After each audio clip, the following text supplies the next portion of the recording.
जय Hind defence lovers. आज की टॉप हेडलाइंस कुछ इस प्रकार हैं। पहलगाम वाले हमले में मिला चाइनीज कनेक्शन। सीमा पर भारतीय सेना की जवाबी कार्रवाई से पाकिस्तानी सोल्जर्स बंकर छोड़कर भागे। पाकिस्तानी मिनिस्टर का दावा कि अगले 36 घंटे में भारत कर सकता है मिलिट्री कार्रवाई। पाकिस्तानी मीडिया ने किया क्लेम कि भारत के रफाल फाइटर्स घुसे पीओजे में और टर्की के इंटेलिजेंस ऑफिसर्स पाकिस्तान पहुंचे।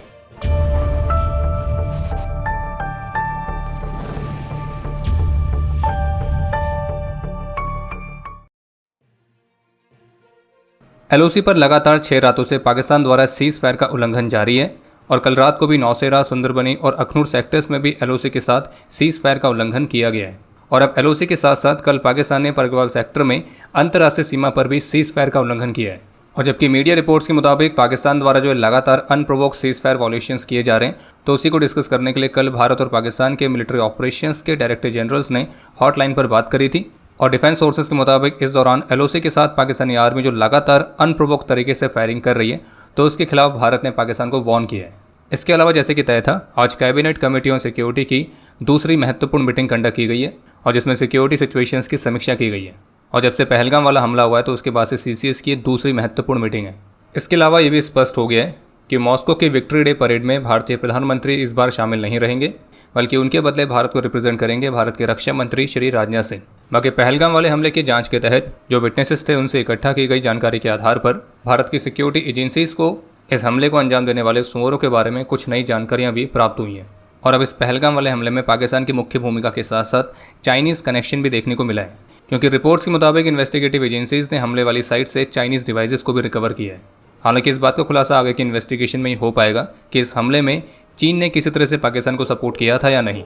और जो डिवाइसेस रिकवर किए गए हैं वो चाइनीज़ कंपनी हुआवे के सैटेलाइट फ़ोन है। और इस बात का शक है कि इन हुआवे सैटेलाइट फ़ोन्स को या तो पाकिस्तान से या फिर किसी अन्य फॉरेन कंट्री से भारत में स्मगल किया गया था। और इन सैटेलाइट फ़ोन को ट्रैक करने के लिए भारत ने वेस्टर्न एजेंसीज की मदद भी ली है। कल शाम को करीब 7 बजे पाकिस्तान के प्रोपेगेंडा विंग आईएसपीआर के डीजी ने एक प्रेस कॉन्फ्रेंस आयोजित करी थी। और इस दौरान उन्होंने बहुत ही स्ट्रॉन्ग एविडेंस दिए इस बात को साबित करने के लिए कि जो भारत है वो पाकिस्तान के अंदर किस तरह से आतंकवाद को सपोर्ट करता है और सिविलियंस को टारगेट करता है।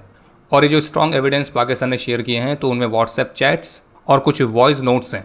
और इन स्ट्रॉन्ग एविडेंस के साथ पाकिस्तान की मिलिट्री का क्लेम है कि 25 अप्रैल को उन्होंने झेलम बस स्टैंड के पास से एक पाकिस्तानी नागरिक को गिरफ्तार किया था, जो कि पाकिस्तान के मुताबिक भारत द्वारा ट्रेन किया गया और स्पॉन्सर किया गया आतंकी है। और उसके पास से एक आईडी, 2 मोबाइल फ़ोन्स और 70,000 रुपये रिकवर किए गए हैं।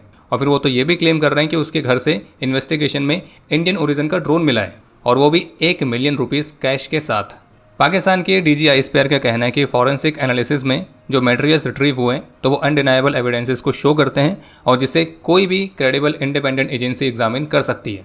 उन्होंने ये भी क्लेम किया कि भारतीय सेना का एक अधिकारी सुविधा सुखविंदर जी, तो उन्होंने ही आईडी भेजा था उस आतंकी के पास और उसको एक पॉइंट से कलेक्ट करने के लिए कहा था। और उस जगह की लोकेशन भी भेजी गई है गूगल मैप के माध्यम से।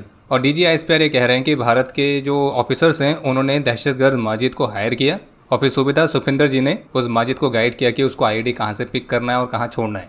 और इसकी एक बहुत ही important audio clip Pakistani DG ISPR ने इस प्रेस कॉन्फ्रेंस के दौरान भी सुनाई है, जो कि आपको सुननी चाहिए। इंडियन की आर्मी के सूबेदार सुखविंदर का, तो just listen to this audio call. दिन मर जाएगा कुत्ते की मौत, जग में सब कहेंगे मर गए ला ला ला ला ला ला ला। अरे माफ़ करिएगा, ये तो असली वाले लग गई। ये है असली वाली। दहशतगर्द मजीद को हायर किया, तो just listen to this audio call. किस कलर की चड्डी पहने हो? बता दो ना। अरे माफ़ करिएगा, ये वाली नहीं थी, ये तो डीजी आईएसपीआर और आसिम मुनीर की सीक्रेट चैट है। एडिटर साहब कृपया करके वाली क्लिप लगाएं जो कल प्रेस कॉन्फ्रेंस में सुनाई गई है, सुविधा सुखविंदर जी और माजिद के बीच जो चैट हुई है। अभी जैसे बरनाला से निकलोगे, जाते जाते ना बस स्टैंड देखना, अच्छा सा कोई बस स्टैंड जहाँ काफी हल्ला गुल्ला हो जाए, उस तरीके से।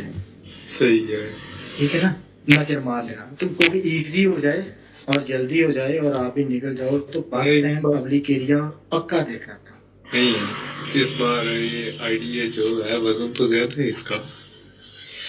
हाँ ज्यादा है इसीलिए, क्योंकि पहले गाड़ी पे चिपकाने वाला था ना, इसलिए इस बार कोई नहीं है वो चिपकाने वाला, इसलिए इस बार दूसरा है, नॉर्मल है। सही है, सही है। उन्होंने कहीं बैग में डालना है, हाँ कहीं कहीं बैग में डालना है, बस रख देना है। सही है, सही है, वो रखा हुआ है। ठीक है, बाकी सेफ है अभी तक, आप जैसे मर्जी लेके घूमो, ऐसा कुछ नहीं है। बात सुने ना, करना केवल ही में वैसे फौजी गाड़ियां भी घूम रही है ना काफी। नहीं नहीं नहीं नहीं, इसमें नहीं नहीं, ये बस स्टैंड पे करना है, बस स्टैंड वगैरह। सही। तो जाते जाते आप जैसे बरनाला वाला नजर मार लेना, उसके बाद आते आते बिम्बर बस स्टैंड भी नजर मार लेना, जो भी जैसे भी आपको लगता है। बाकी इस ऑडियो को सुनने के बाद आप भी यही कहेंगे कि बास बहुत हो गया, अब हमें कुछ नहीं कहना है। इतने स्ट्रॉन्ग एविडेंस देख के आप भी यही बोलोगे बास करो। बाकी अगर आपने ध्यान दिया होगा इस ऑडियो क्लिप में जब माजिद से बात हो रही है तो उसमें ऐसा दिखाया कि कोड लैंग्वेज बात हो रही है, और किस तरह की कोड लैंग्वेज है जिसमें आईडी को आईडी ही बोला जा रहा है। पाकिस्तान ने जो व्हाट्सएप मैसेजेस, जो वॉइस नोट्स दिखाए हैं, जो प्रेस कॉन्फ्रेंस में सुनाए हैं, तो वो किसी भी एंगल से पाकिस्तान के दावों को साबित करते ही नहीं है। यहाँ तक कि वो जो प्रेस कॉन्फ्रेंस हुई थी वो पाकिस्तान ने करवाई थी सारे डाउट्स क्लियर करने के लिए, लेकिन उल्टा हुआ ये कि वहाँ पे डाउट्स और भी ज़्यादा क्रिएट हो गए। और एक और ध्यान देने वाली बात यह कि इस बार DGISPR ने रा का नाम नहीं लिया है, बल्कि वो ये कह रहे हैं कि ये सारी एक्टिविटीज़ भारत की आर्मी करवा रही है। बाकी कल जहाँ एक तरफ ये प्रेस कॉन्फ्रेंस खत्म हुई तो फिर रात को पता नहीं अचानक से पाकिस्तान को कोई सपना आया और जिसमें उन्होंने पाकिस्तानी वुल्वरीन को उठा के उससे एक प्रेस ब्रीफिंग करवाई। और वो पाकिस्तानी वुल्वरीन जो कि पाकिस्तान का इन्फॉर्मेशन मिनिस्टर है, जिसने सुबह सुबह 2 या 3 बजे उठकर ये स्टेटमेंट दी थी कि उसके पास क्रेडिबल एविडेंस है कि भारत की मिलिट्री अगले 24 से 36 घंटे के अंदर स्ट्राइक कर सकती है। अब रात को उठ के इस तरह की स्टेटमेंट देने के 2 ही मतलब हो सकते हैं। पहला मतलब ये कि पाकिस्तान की हालत डर से इतनी ख़राब है कि वो चाहते हैं कि जो अंतर्राष्ट्रीय कम्युनिटी है वो इस पूरे मामले पर ध्यान दे और बीच में आके उनको बचाए और भारत पर प्रेशर बनाए। या तो फिर दूसरा कारण ये हो सकता है कि पाकिस्तान को मौका चाहिए भारत पर प्रीएम्प्टिव स्ट्राइक करने के लिए, लेकिन अगर वो ऐसा करेगा तो नुकसान उसमें उसका ही है। और बाकी पाकिस्तान के मिनिस्टर को हम ये कहेंगे, भाई तुम्हारे पास अगर क्रेडिबल इंटेलिजेंस है कि 24 से 36 घंटे के अंदर भारत स्ट्राइक करेगा, तो अपने सीनियर्स के कहने पर इस तरह की प्रेस ब्रीफिंग के चक्कर में मत रहो, टाइम पे विदेश निकल लो। अब समय है मिस इन्फॉर्मेशन, प्रोपेगेंडा और फेक न्यूज़ को बस्ट करने का। तो सबसे पहली मिस इन्फॉर्मेशन जो कि पाकिस्तानी बॉट अकाउंट द्वारा सोशल मीडिया पर फैलाई जा रही है कि सोशल मीडिया पोस्ट के माध्यम से कुछ ऐसी पिक्चर्स पोस्ट की गई हैं जिनमें क्लेम किया जा रहा है कि ये pictures army public school Patiala cantt की है, जहाँ की दीवारों में खालिस्तान करके लिखा हुआ है और इसमें आतंकी पन्नों की एक वीडियो भी शेयर की जा रही है। तो आपको स्पष्ट कर दें कि इस पोस्ट द्वारा किए जाने वाले क्लेम्स फर्जी हैं और जो वीडियो दिखाई जा रही है वो भी फर्जी है। इस तरह की कोई भी activity army public school Patiala cantt की वॉल्स पर देखने को नहीं मिली है।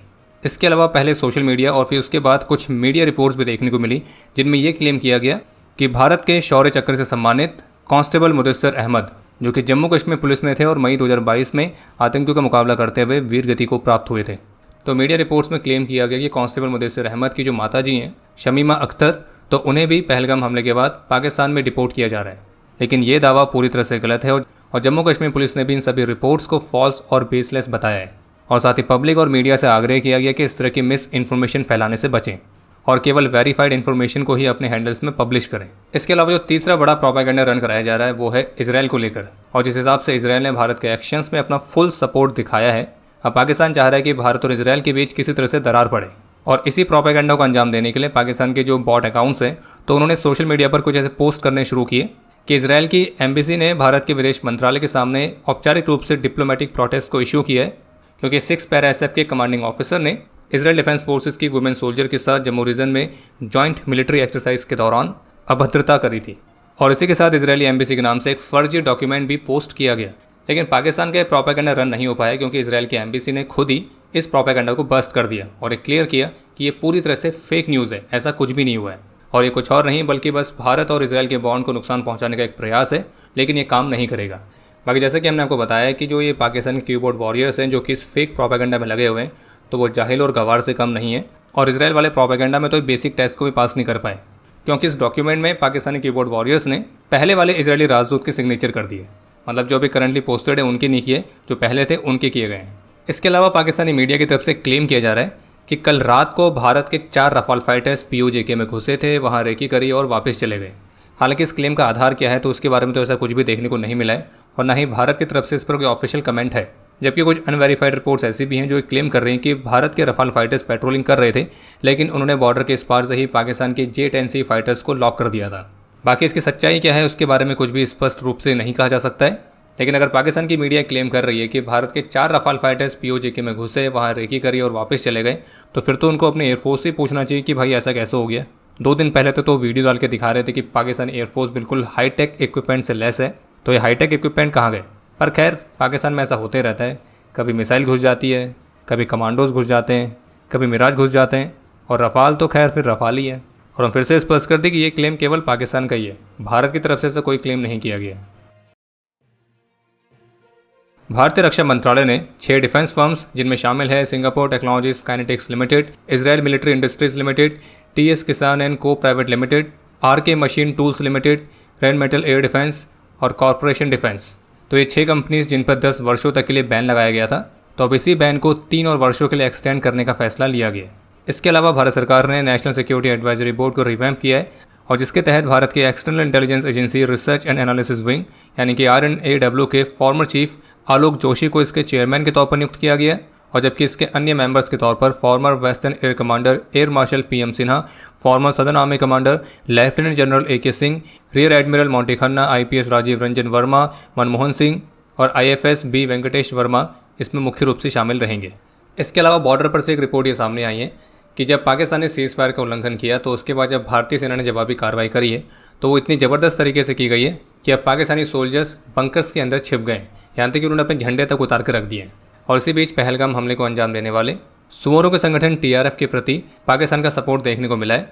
और हुआ यह कि पाकिस्तान ने UNSC से आग्रह किया है कि वो अपने स्टेटमेंट में, जिसमें उन्होंने पहलगाम हमले की निंदा करी है, तो उसमें इस हमले के लिए जो TRF को जिम्मेदार ठहराया गया है, तो वे उसका विरोध करते हैं, और UNSC अपनी स्टेटमेंट में TRF को मेंशन ना करे। पाकिस्तान इसको स्वीकार नहीं करेगा। और आपको बता दें कि TRF जो कि लश्कर का एक नया फ्रंट है, और ये पाकिस्तान का पहला ऐसा आतंकी संगठन है जिसको एक नॉन इस्लामिक नेम दिया गया है, और उसका स्पष्ट कारण है कि ये ग्लोबल सैंक्शंस की लिस्ट में ना आए, जबकि TRF कुछ और नहीं बल्कि लश्कर का ही एक नया रूप है जिसे पाकिस्तानी आर्मी ने ही बनाया है। बाकी आज की प्रेस कॉन्फ्रेंस में भी पाकिस्तान के विदेश मंत्रालय ने सेम वही चीज़ करी जो हमेशा करते हैं, भारत के खिलाफ प्रोपेगेंडा प्रोपेगेंडा और प्रोपेगेंडा। पाकिस्तान के विदेश मंत्री का कहना था कि पहलगाम वाले हमले में TRF की इन्वॉल्वमेंट के कोई भी एविडेंस नहीं मिले, इसलिए हमने UNSC की स्टेटमेंट से उनके नाम को हटाने के लिए कहा था। जबकि कमाल की बात यह कि इस हमले की जिम्मेदारी खुद TRF ने ली थी। अब वो बात अलग है कि बाद में वो खुद ही उससे मुकर गए। टर्की के जो इंटेलिजेंस एजेंसीज के ऑफिशियल्स हैं, तो उन्होंने पाकिस्तान एयर हेडक्वार्टर को विजिट किया है।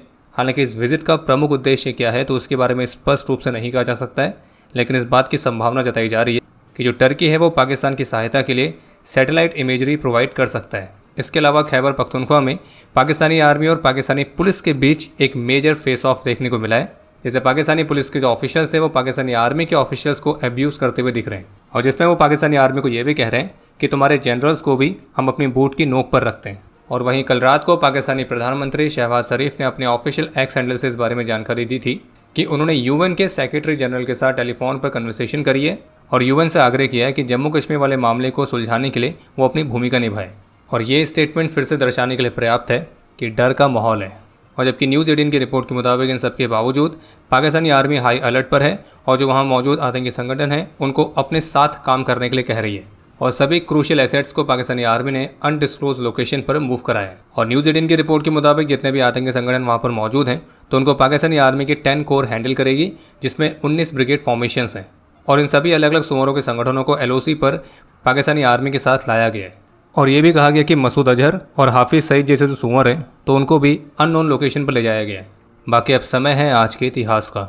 आज के दिन 1948 में उरी में अपने अदम्य साहस और वीरता का परिचय देते हुए राइफलमैन ढोंकल सिंह वीर गति को प्राप्त हुए थे, और इन्हें मरणोपरांत महावीर चक्र से सम्मानित किया गया।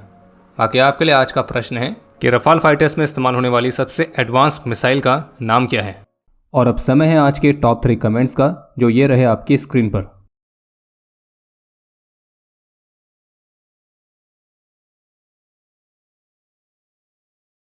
उम्मीद है आपको आज का एपिसोड पसंद आया होगा। पसंद आया तो वीडियो को लाइक करना ना भूलें। आपके कोई भी सुझाव या सवाल हो तो उसके लिए कमेंट सेक्शन ओपन है। और अगर आप डिफेंस रिलेटेड और भी एक्सक्लूसिव कंटेंट में दिलचस्पी रखते हैं तो आज ही प्ले स्टोर से डिफेंस स्क्वाड की सुपर ऐप को डाउनलोड करना ना भूलें। और अगर आप चैनल पर पहली बार आए हैं तो squadron.in पे जाके हमारे नए डिज़ाइंस को भी चेकआउट जरूर करें। बाकी जल्द मिलेंगे नए एपिसोड के साथ। तब तक के लिए जय हिंद, जय भारत।